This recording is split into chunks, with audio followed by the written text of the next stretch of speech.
संभल हिंसा पर सबसे बड़ा खुलासा क्या है, आइए जल्दी से आपको बता दें। संभल पुलिस की जांच में चौंकाने वाले तथ्य सामने आए हैं। विदेश में बैठे शारिक साठा ने रची हिंसा की साजिश, ये यूपी पुलिस की जांच कह रही। हिंसा के जरिए मस्जिद का सर्वे रोकने का षड्यंत्र रचा गया, चर्चा में आने के लिए हिंसा करवाई गई। ये जानकारियां, ये खुलासे पुलिस जांच में सामने आए।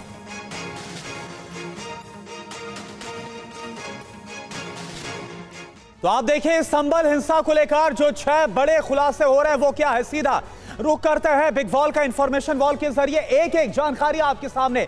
तो 24 नवंबर को जो हुआ संभल में, उसको लेकर पहला खुलासा, दुबई से शारिक साठा ने इस पूरी साजिश को रचा था, संभल पुलिस की तरफ से दावा। दूसरा बड़ा खुलासा क्या हो रहा है, शारिक साठा का गुलाम हिंसा में शामिल था।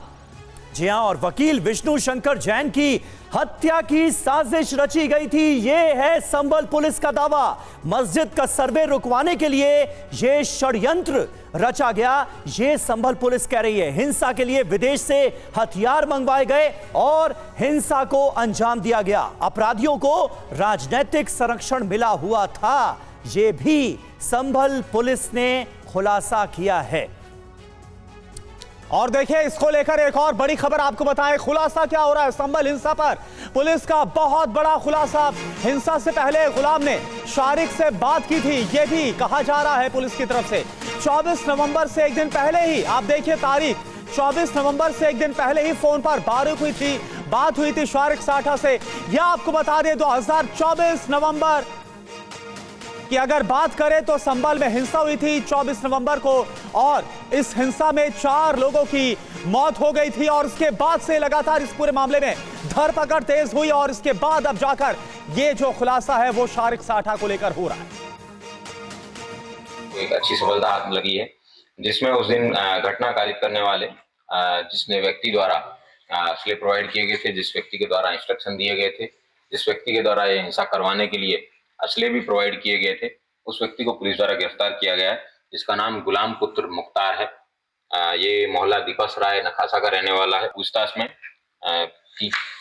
23 तारीख को इसने अपने बॉस शारिक साठा से बात की थी। शारिक साठा को यहाँ के किसी स्थानीय व्यक्ति द्वारा बताया गया है कि 24 तारीख की सुबह को सर्वे होगा, सर्वे के समय किसी भी सूरत में वो सर्वे नहीं होने देना है। पूछताछ के दौरान इसके द्वारा ये एडमिट किया गया कि जो शारिक साठा है ये एनसीआर से गाड़ी चोरी करवाने की गैंग का सरगना है। वो अभी आज से कुछ साल पहले फर्जी पासपोर्ट बनाने के बाद में यहाँ से विदेश चला गया है। तो देखिए, आपने सुना संभल पुलिस क्या दावा कर रही है, और एक नाम खुले तौर पर लिया जा रहा है, शारिक साठा। क्या ये हिंसा का मास्टरमाइंड है? जो डिटेल सामने आई हैं वो क्या है, आइए जल्दी से आपको बताते हैं। पुलिस की सख्ती के बाद फर्जी पासपोर्ट पर दुबई भाग गया ये शख्स शारिक साठा, जिसके बारे में शक जताया जा रहा है कि वो संभल में जो हिंसा हुई उसका मास्टरमाइंड है। दिल्ली एनसीआर में गाड़ी चोरी करने वाले गैंग का इसे सरगना बताया है संभल पुलिस ने। दुबई से ही गाड़ी चोरी करने वाला आज की तारीख में ये गैंग चला रहा है। बिल्कुल, तो शारिक साठा को लेकर जो खुलासा हो रहा है, या आप देखिए अवैध हथियारों की तस्करी का गैंग भी चलाता है शारिक साठा। हिंसा के लिए गुलाम को विदेशी हथियार बकायदा मुहैया करवाए गए। यह पॉइंट बहुत जरूरी है समझना स्थानीय कि जानकारी के बाद सर्वे रुकवाने का पूरा प्लान था। जो सर्वे करवाना था मस्जिद का, उसको रुकवाने की पूरी प्लानिंग थी शारिक साठा की साजिश के तहत। जी हां, हिंसा के लिए गुर्गे गुलाम को दुबई से बैठकर निर्देश दिए। किसने निर्देश दिए? शारिक साठा ने निर्देश दिए, ये कह रही है अपने जांच के आधार पर यूपी की संभल पुलिस। हमारे साथ इस वक्त हमारे सहयोगी जितेंद्र शर्मा भी मौजूद हैं, सीधे आपको संभल लिए चलेंगे, उनसे बात करेंगे। राकेश त्रिपाठी हमारे साथ मौजूद हैं, प्रवक्ता भारतीय जनता पार्टी के। दीपक रंजन हमारे साथ हैं, प्रवक्ता समाजवादी पार्टी के। और हाफिज नूर अहमद अजहरी साहब हमारे साथ मौजूद हैं, जो कि अध्यक्ष हैं Muslim personal law board of India Uttar Pradesh. ये मुस्लिम पर्सनल लॉ बोर्ड से एक अलग बॉडी है। लेकिन सबसे पहले जितेंद्र, मैं आपके पास आऊंगा। जो जानकारियां सामने आई हैं और जो खुलासे संभल पुलिस ने किए हैं, उन्हें सुनकर तो हर कोई चौंकेगा ही चौंकेगा। साफ तौर पर यह कहा गया है कि विदेशी साजिश थी इसके पीछे और शारिक साठा दुबई में बैठकर यह सब कुछ अंजाम देने की प्लानिंग करता है, उसको अमल में लाया जाता है। गुलाम ने इस हिंसा में एक महत्वपूर्ण रोल निभाया है जो कि अब पुलिस की गिरफ्त में है। इस दावे का और जो खुलासे हुए हैं उसका आधार सबसे बड़ा क्या नजर आता है आपको?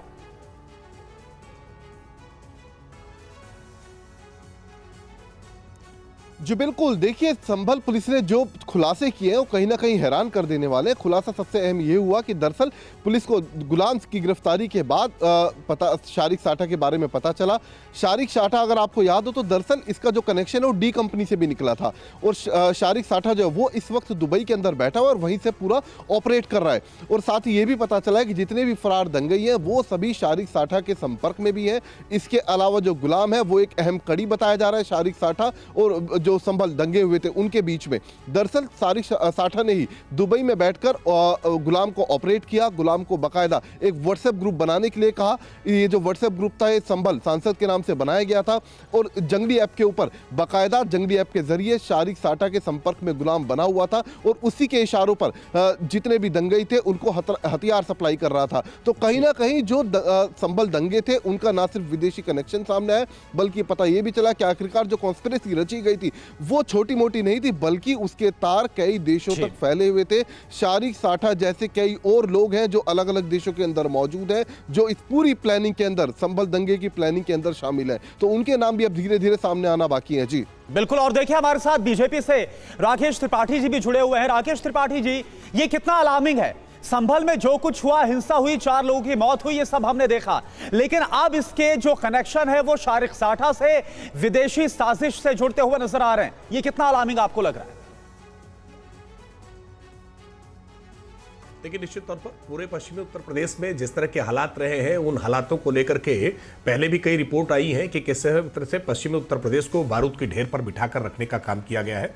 सच बात यह है कि मजहबी तुष्टीकरण की राजनीति ने इसको और शेल्टर देने का काम किया था, संरक्षित करने का काम किया था। उत्तर प्रदेश में योगी आदित्यनाथ सरकार बनने के बाद से हमने इसकी जड़ों को पूरी तरह से काटना शुरू किया। हमने अतिवादी उग्रवाद की जो विचारधारा को पोषित करने वाले हैं, जो हिंसा को पोषित करने वाले हैं, उन पर पूरी तरह से कंट्रोल करने का काम किया है और इसी के कारण से पश्चिमी उत्तर प्रदेश में हमने पूरी तरह से दंगों को नियंत्रित करने का काम किया। संभल में जब सर्वे के मामले को लेकर के वहां पर हिंसा फैलाने की साजिश की गई थी तब भी उत्तर प्रदेश की पुलिस ने बहुत धैर्य के साथ, बहुत साहस के साथ उस पूरे घटनाक्रम को नियंत्रित करने का काम किया था और इस पूरे मामले की तह तक जांच हो इसके लिए हमने एक पारदर्शी जांच व्यवस्था बनाने का काम किया था। और आज जिस तरह के खुलासे निकल करके सामने आ रहे हैं, ये बात भारतीय जनता पार्टी पहले भी कह रही थी कि ये संभल की हिंसा कोई आकस्मिक हुई हिंसा नहीं है, कोई अचानक प्रतिक्रिया जैसी नहीं है। जैसा समाजवादी पार्टी या विपक्ष के तमाम नेता कह रहे थे कि वहां पर कुछ हिंदू नारे लगाए गए थे, जय श्री राम के नारे लगाए गए थे, इसकी वजह से भीड़ अचानक आक्रोशित हो गई थी, ये पूरी तरह से गलत है। समाजवादी पार्टी के सांसद के नेतृत्व में पहले दिन ही जिस दिन सर्वे के लिए गए वहां पर जाकर के उसको बाधित करना, लोगों को उकसाना और उसके बाद किस तरह से विदेशी फंडिंग, किस तरह से विदेशी लोगों का साथ में निकलना, निश्चित तौर पर यह बहुत चौंकाने वाला है और इस पूरे मामले की तह तक जांच होगी। जो लोग भी दोषी निकल करके आएंगे उन सबके खिलाफ बहुत मुकम्मल कार्रवाई होगी। मुकम्मल कार्रवाई होगी। जांच में जो जानकारियां सामने आई हैं उसके बारे में हमने अपने दर्शकों को भी बताया है, संभल पुलिस के दावों के बारे में। दीपक रंजन जी, इन नई जानकारियों को आप कैसे देखेंगे? समाजवादी पार्टी के कई नेताओं ने संभल हिंसा के बाद जब सरकारी पक्ष की तरफ से यह कहा गया कि भाई इसके पीछे विदेशी साजिश है, जांच की जा रही है और जल्द ही तथ्य सामने आएंगे, तो मजाक उड़ाया गया कि भाई सरकार तो हर बात में विदेशी साजिश का एंगल ले आती है। अब तो पुलिस की जांच में सामने आ रहा है कि दुबई में बैठा शारिक साठा, बाकायदा उससे बात होती है कि कैसे क्या करना है और उसके बाद सर्वे को रोकने की नीयत से यह हिंसा अंजाम दी जाती है। अब क्या कहेंगे? देखिए 19 नवंबर में मैं आपको लेकर के चलता हूं। 19 नवंबर को लोअर कोर्ट का फैसला आता है और आनंद फानंद में 2 घंटे के अंदर ही अंदर सर्वे टीम चली आती। अब सर्वे टीम में कौन था कौन नहीं था कि क्या, और आजकल का कोई आदमी था वहां पे, कोई इतिहासविद था उनके साथ, कोई आर्किटेक्ट था उनके साथ, क्योंकि 20 नवंबर को चुनाव था, बाय इलेक्शन था, इनको माहौल बनाना था, हिंदू मुस्लिम करना था। देखिए अगर विदेशी फंडिंग का या किसी भी ताकत का अगर मान लीजिए कि वहां पे इस्तेमाल हुआ तो उसमें फेलोटी किसकी है? ये पूरी तरीके से नाकामी प्रशासन की, इनके इंटेलिजेंस की है कि नहीं है।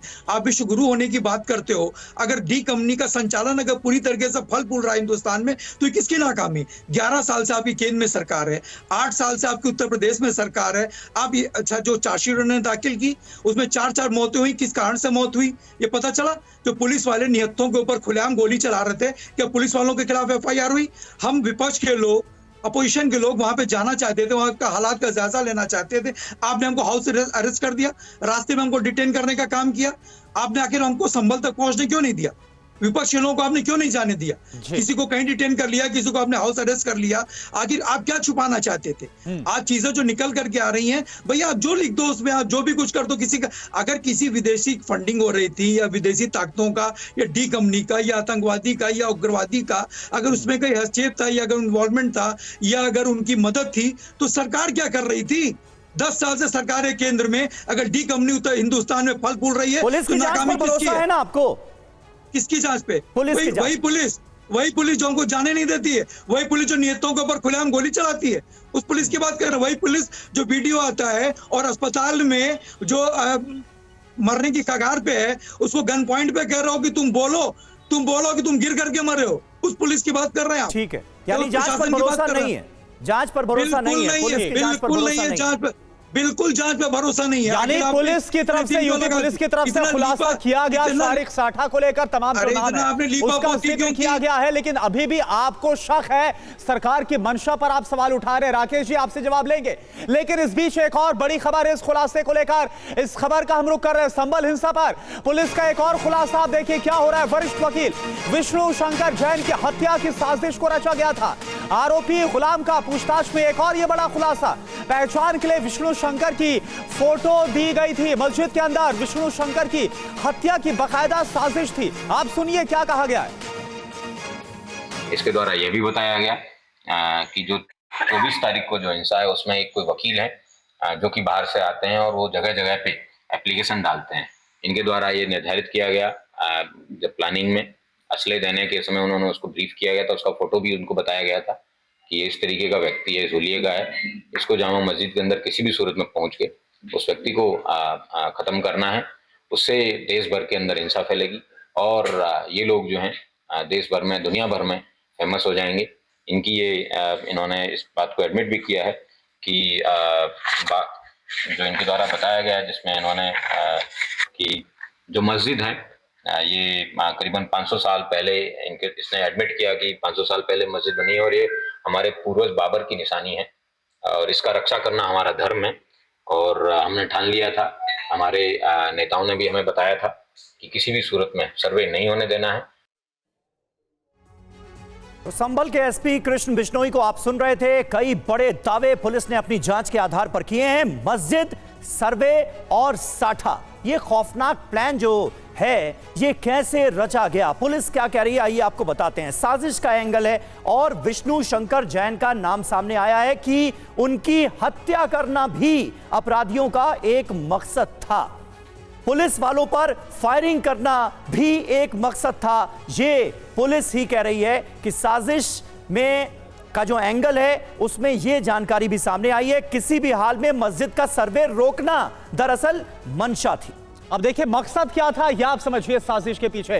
पहला था संभल में हिंसा को भड़काना, और यह हमने देखा जो कृष्ण बिश्नोई हैं संभल के एसपी, उनकी तरफ से भी ये कहा गया कि फेमस होना चाहते थे, हिंसा के जरिए दुनिया भर में फेमस होना यह मकसद था। और यही वजह है कि शारिक साठा ने यह सब कुछ कराया। यह दावा है, यह जो खुलासा है वो पुलिस की तरफ से किया गया। 500 साल पुरानी मस्जिद को बचाना चाहता था। ये जो पूरा है वो साजिश का एक जो एंगल है वो बताया गया पुलिस की तरफ से। बाबर की निशानी की हिफाजत करना चाहता था शारिक साठा, और ये जो खुलासा है वो किया गया। जो कुछ गुलाम जिसको अरेस्ट किया गया उसके जरिए कहा गया। जी हां, और पुलिस ये भी कह रही है कि आरोपी गुलाम ने अपना जो मोबाइल डेटा है उसे डिलीट कर दिया था, यानी छिपाने की, बचने की कोशिश की गई उसकी तरफ से। फोन को जांच के लिए एफएसएल के पास भेजा गया और इसके बाद फॉरेंसिक जांच में कई नई जानकारियां सामने आई इस पूरी साजिश से जुड़ी। और देखिए हमारे साथ इस वक्त तमाम खास मेहमान भी मौजूद हैं। हाफिज नूर अहमद अजहरी साहब, किस तरह से आप देखते हैं पुलिस की जांच में यह तथ्य भी सामने आया है कि 500 साल पुरानी मस्जिद बाबर की निशानी, इसे बचाने की मंशा थी। वकील विष्णु शंकर को मारने की साजिश रची गई। इन तमाम नई जानकारियों को आप कैसे देखते हैं? संभल हिंसा पर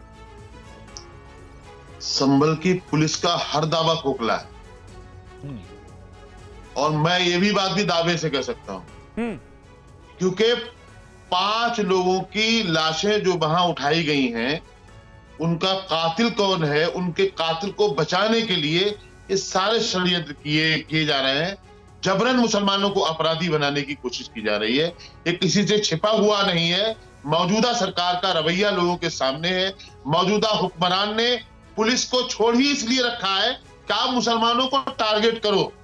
चल नहीं रही है, वरना तो जो 5 लोग मारे गए हैं उनके कत्ल का जिम्मा उन्हीं के ऊपर रख दिया जाए। पुलिस इस कोशिश में भी होगी वहां की। मतलब आप अंदाजा लगाइए आप कि जब से दंगा हुआ है वहां, साहब ये जो कृष्ण बिश्नोई जी जो वहां पर एसपी साहब हैं, ये एसपी साहब है, इनके खिलाफ कोई कार्रवाई नहीं हुई। अनुज साहब रोज मुसलमानों के खिलाफ अपने बयानों में, अपने तरीकेकार में बोलते करते रहते हैं। मुसलमानों को गिरफ्तार करके मारते पीटते हैं। बहुत लेकिन हाफिज नूर साहब, एक सवाल है, देखिए आप सवाल उठा रहे हैं जो पुलिस खुलासा कर रही है। ये बात ठीक नहीं है। हाँ, आप पूरी बात सुने मेरी, मैंने जब बुलाया तो सुने आप। हाँ, एक बात कह लूं, और शायद आप ये बात सुनने के बाद मुझे दोबारा चैनल पर बुलाए ना, लेकिन मैं कहूंगा जरूर, ये जो सच्चाई जो लोगों के दुनिया के सामने आई है, ये सोशल मीडिया की देन है। जो मीडिया है, जो आप लोग हैं, आप लोग ये बात कहने की हिम्मत ही नहीं कर सकते कि एसपी को हटाओ। आप लोगों को हर हाल में अरे भाई हाफिज नूर साहब, हमारे ही चैनल पर बैठकर आप ये कह रहे हैं ना, और हम आपको बीच में रोक भी नहीं रहे, टोक भी नहीं रहे। अरे भाई, जो आपसे पूछा जा रहा है आप खुलकर बोलिए, आप अपनी राय रखिए। इसीलिए तो राकेश त्रिपाठी, सुनिए ना हाफिज जी, इसीलिए तो राकेश त्रिपाठी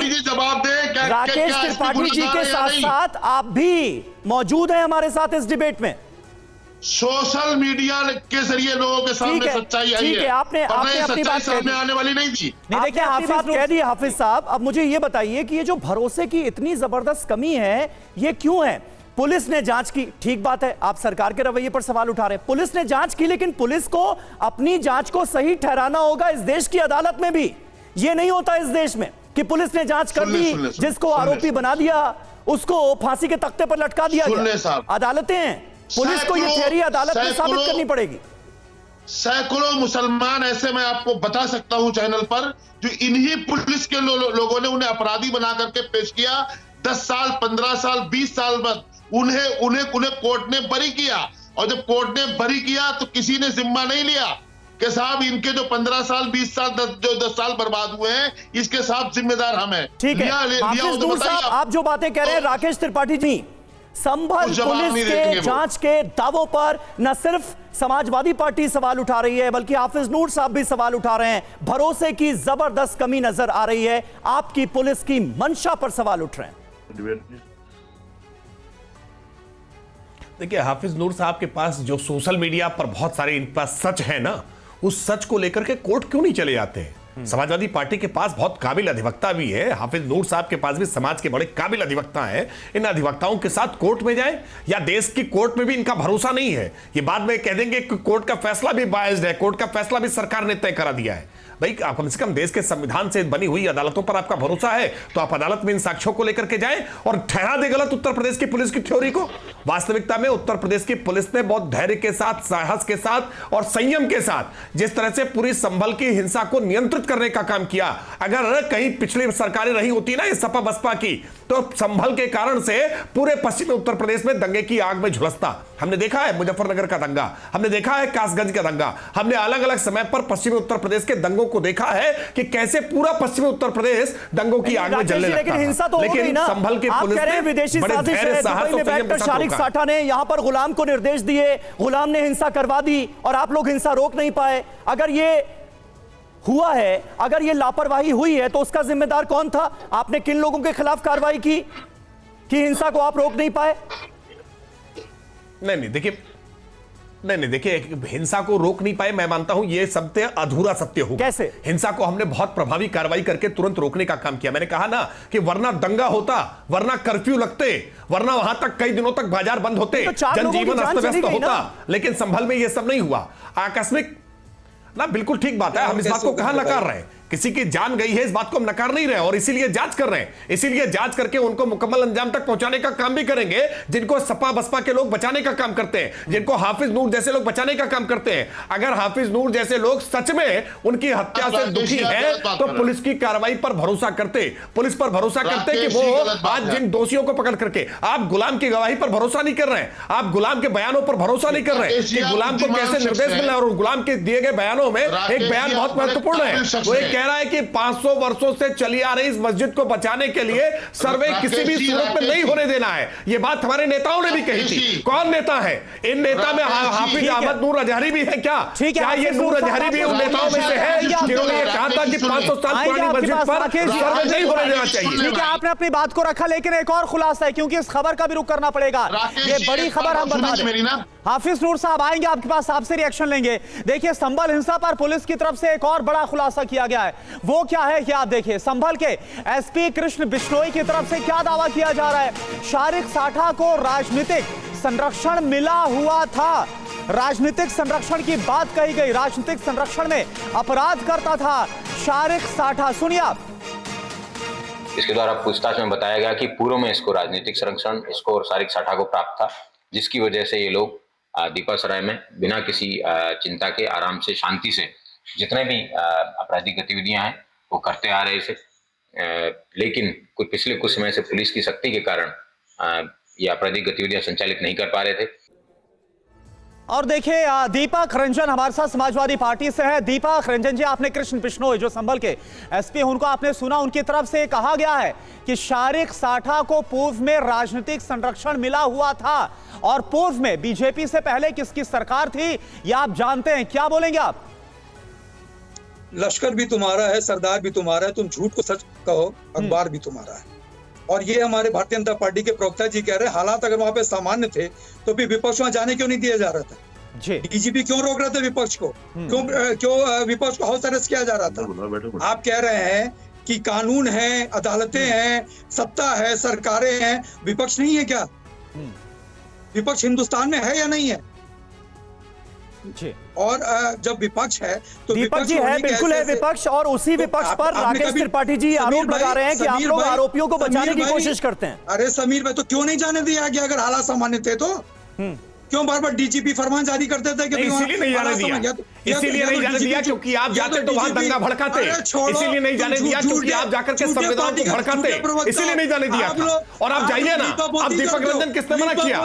जाइए ना संभाला, जाइए खूब जाकर के संभल, वहां पर आप जितना मातम कुर्सी करने करिए ना, मातम कुर्सी। सरकार सिर्फ लिपापोती के लिए जानी जाती है। राकेश त्रिपाठी, तुम्हारी सरकार सिर्फ लिपापोती के लिए जानी जाती है, और लिपापोती करने के लिए वहां पे विपक्ष को नहीं जाने दिया। अगर हमारी सरकार ने आज दंगा मुक्त उत्तर प्रदेश को करने का काम किया, वरना दीपक रंजन आपकी सरकार में तो लगातार दंगे होते थे। उत्तर प्रदेश को दंगा प्रदेश बना करके आपने रखा था। आज दंगों से मुक्त करने का काम तो भाजपा की योगी आदित्यनाथ सरकार ने किया ना। लिपापोती करने के लिए नहीं जाने दिया, जो लिपापोती कर रहे थे ना, और तुम्हारे पुलिस प्रशासन के लोग जो कर रहे थे, इसलिए नहीं जाने दिया विपक्ष को। और लिपापोती का खामियाजा है कि 4-4, 5-5 मौतें हो गई, अभी तक उसका खुलासा नहीं हो पाया। एक ही लाइन बार बार दोहरा रहे हैं। आपके पास कोई फैक्ट हो तो फैक्ट रखिए, नहीं, लेकिन राकेश जी आपके पास कोई तथ्य हो तो तथ्य बताइए, और तथ्य लेकर अदालत जाइए। ठीक है दीपक जी, लेकिन राकेश जी आपको नहीं लगता कि जब के सामने रख देते तथ्य क्या है, फैक्ट क्या है? राकेश जी, लेकिन आपको नहीं लगता कि अगर ये सवाल विपक्ष की तरफ से उठाए जा रहे हैं, हाफिज नूर साहब की तरफ से उठाए जा रहे हैं, कई लोग सवाल उठा रहे हैं, तो इसका जवाब देना चाहिए आपको, एक भरोसा कायम करने की कोशिश करनी चाहिए। आप कह रहे हैं कि मातम पुरसे के लिए चले जाइए। अरे भाई, सरकार तो आपकी है, तो मातम पुरसे की अगर प्रदेश के 4 लोगों की हत्या हुई है, उनकी जान गई है, तो वो जिम्मेदारी तो आपकी भी बनती है। अरे भाई, शारिक लड़की को दुबई से, अरे ठीक है दीपक जी, एक मिनट, राकेश जी से सवाल हुआ है, राकेश जी से सवाल है। समीर जी बोलिए, बोलिए। रहे थे समीर जी, बिल्कुल जिम्मेदारी बनती है और हम जिम्मेदारी से पीछे नहीं हट रहे हैं। हम जिम्मेदारी से पीछे नहीं हट रहे। उत्तर प्रदेश के एक एक नागरिक की जीवन की जान माल की सुरक्षा करना ये राज्य सरकार का उत्तरदायित्व है और निश्चित तौर पर राज्य सरकार अपने इस उत्तरदायित्व के लिए सचेत भी रहती है। लेकिन जहां कहीं भी इस प्रकार की घटनाएं घट जाती हैं, घटना घट जाने के बाद जरूरी यह होता है कि प्रॉम्प्ट एक्शन हो, जो भी कार्रवाई हो वो बहुत पारदर्शिता के साथ हो, अपराधियों के खिलाफ कठोरता से कार्रवाई हो। वही कार्रवाई तो हम कर रहे हैं। गुलाम की गिरफ्तारी, गुलाम के निकले हुए बयान और सारिक साठा के खिलाफ बयान, सारिक साठा की भी गिरफ्तारी होगी। इस पूरे मामले में जो जो लोग शेल्टर देने वाले हैं उन सबके खिलाफ कार्रवाई होगी और निश्चित तौर पर इस बयान की भी जांच होगी कि कौन से नेता थे जो मना कर रहे थे कि सर्वे ना होने पाए। क्या हाफिज नूर अहमद आजारी भी उसमें से एक नेता थे?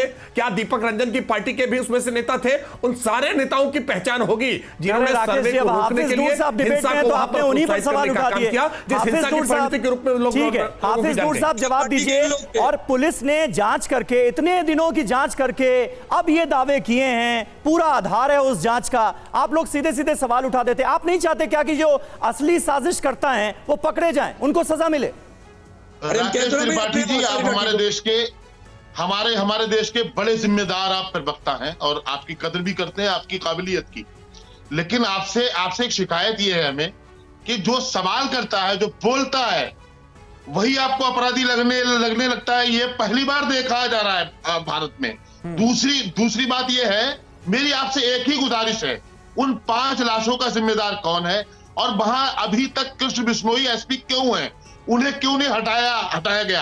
आप कृष्ण बिश्नोई को हटाएं वहां से और आप सही जांच आप कराएं, हम यकीन कर लेंगे आपकी बात पर। सरकार वही है, लोग वही है, सब वही है, लेकिन कृष्ण बिश्नोई जैसे एसपी पर भरोसा नहीं है, क्योंकि वो जिस तरह से उस दिन पुलिस के हाथ में रिवॉल्वर थे और गोलियां चला रहे थे, वो वीडियो छिपे हुए नहीं। और आपने एक बात और भी कही है कि आप कोर्ट आप चले जाओ, वो वक्त भी होगा। आप टेंशन क्यों आप ले रहे हो?